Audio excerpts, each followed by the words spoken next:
ens udtryksbillet. Og Jakob Frische, du er taget ud på en skole, hvor de synger tidligt.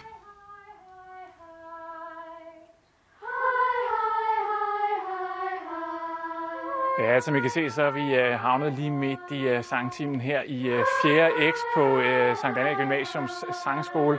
Og der er opvarmningsøvelser lige nu. Jeg bliver nok nødt til lige at afbryde dig, Hanna, og prøv lige at fortælle os, hvad det er, I er ved at varme op til her. Men lige nu varmer vi op til en forårskanon, faktisk, som vi har fået at vide, vi skulle synge for jer. Men det lyder også rigtig flot foreløbig med opvarmningen. Så men hvis I lige kan holde vejret 2 sekunder, for jeg skal også lige tale med Lukas, der står hernede. Lukas, kan du ikke fortælle mig, hvad er det, du oplever, når du synger?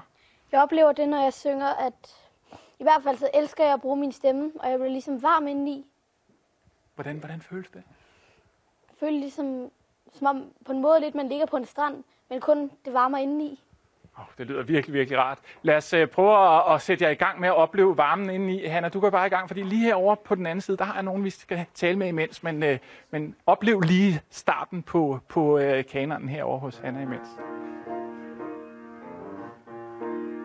Ja, det er jo jer to, og du er en tidligere elev her fra Sankt Annæ Gymnasium Sangskole, Jonas. Og jeg ved, du har arbejdet mange år som controller, altså har brugt i dit arbejde nogle helt andre typer værktøjer end lige nødvendigvis det med at synge, nemlig det er jo noget med matematik, det er noget med økonomi. Men alligevel har du en idé om, at den her sangbaggrund fra skolen her har kunne bruges til noget. Prøv at forklare, hvordan det har betydet noget for dig. Jamen i høj grad. Altså, når man er controller, som jeg har været i mange år, så er det helt afgørende, at man er i stand til at lytte på sine kolleger, dem man arbejder sammen med, for at være i stand til at løse opgaverne bedst muligt. Så jeg brugte rigtig meget af det i mit tidligere job at gå rundt med en kop kaffe i hånden simpelthen og snakke med mine kolleger for at høre, hvad det var for ting, der rørte sig i organisationen, og dermed være en bedre controller. Så evnen til at lytte og intonere, kunne man sige, lytte ind i forhold til den sammenhæng og kontekst, man indgår i, det er helt afgørende. Ingen tvivl om det. Og når man tænker sang, så tænker man jo ikke nødvendigvis på, at man lytter, men det er jo i virkeligheden en stor del af det. Det er en meget stor del af det. En ting er selv at yde og selv at synge med, som vi kan høre, at børnene gør i baggrunden. Men for at være i stand til at synge i sammenklang og synge rent, så er det jo afgørende, at man lytter på de andre, så man er i stand til at intonere og regulere, kan man sige, ind i forhold til konteksten og til sammenhængen. Og det er jo dybest set det samme, man skal gøre, man bør gøre i andre former for organisationer. Det er helt afgørende, at man forstår den sammenhæng, man er en del af, og er i stand til at blande ind, kan man sige, så man får den bedste lyd, den bedste klang ud af det simpelthen. Og i dag har du så valgt at starte som selvstændig i IT-branchen. Er der overhovedet noget der, du kan bruge den her baggrund til? Der er rigtig meget. Der er utrolig meget. Altså fordi med det, vi laver software i vores selskab, og det er jo en balance mellem på den ene side at have det firkantede, det logiske, det matematiske, økonomiske, kan man sige. Men på den anden side at have det kreative, fordi når man selv bygger noget og finder på noget, så kræver det jo netop kreativitet. Og der har jeg oplevet flere gange, at når vi har stødt hovedet mod en mur i forskellige samlinger og tænkt, hvordan pokker kan vi komme videre her, hvordan løser vi det her på den bedste måde, så har jeg oplevet, at hvis jeg spiller musik, synger eller sidder og spiller et orkester eller et eller andet, så lige pludselig så falder tiøren, og så ser jeg lyset og tænker, at det er jo sådan her, det skal gøres. Fantastisk. Og det er altså sket for mig flere gange, så nogle gange begynder jeg faktisk at benytte det, hvis jeg støder hovedet mod en mur og tænker, nej, nu tager jeg en time-out, så jeg noget musik på, eller spiller eller gør et eller andet, og så er der en stor sandsynlighed for i hvert fald, at det løser sig, og jeg finder en god løsning på det. Og alt det her erhvervsmæssigt har så heller ikke taget sangen helt ud af dit liv? Absolut ikke, absolut ikke. Altså nu har jeg 2 små børn, så vi synger dagligt derhjemme, og jeg går aftensange, og i det hele taget sang og dans er en stor del. Jeg spiller stadig rigtig meget musik selv, så det er en meget, meget stor del af mit liv, som jeg under ingen omstændigheder vil undvære. Så det er helt sikkert. Nu er Jonas jo her et rigtig godt eksempel. Jeg har jo også rektor med her fra skolen. Prøv at fortælle os, hvad er egentlig det, du virkelig allerhelst håber, at eleverne får med her? For de kan jo ikke trods alt komme i Melodi Grand Prix og blive stjerner alle sammen, der kommer ud af foretagendet her.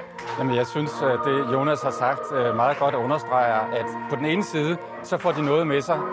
De får en værdi for sig selv ved at være her, ved at synge den glæde, den varme, som vi lige hørte, den lille Lukas snakkede om før.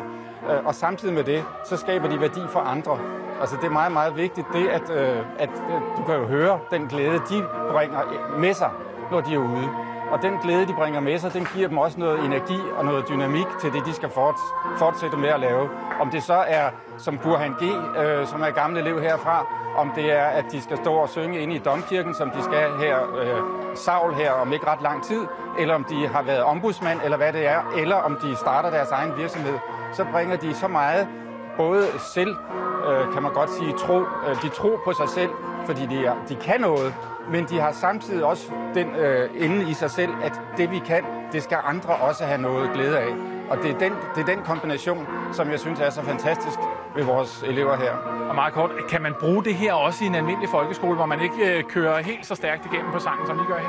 Jamen, det er helt oplagt, at, og ikke mindst nu her, hvor folkeskolereformen kommer ind med understøttende undervisning, så er det jo netop meningen, at nogle af de ting, som vi kalder faktisk vores sang og musik som en del af den her understøttende undervisning. Og den får andre skoler jo også mulighed for at tage ind nu, samarbejde med musikskoler, at der bliver noget mere fokus på sang og musik, men specielt også på sangen i folkeskolen. Det er meget vigtigt, og jeg håber på, at det her også kan medvirke til, at der bliver givet flere timer til, at man kan få sang og musik og bedre uddannelse af sanglærerne i folkeskolen.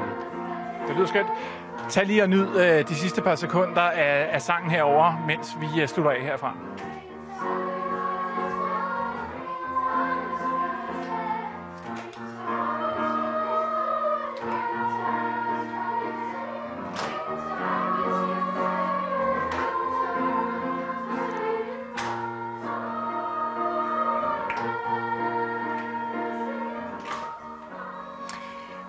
Det er en god måde at starte dagen på. Det er simpelthen en dejlig måde at starte dagen på med morgensang.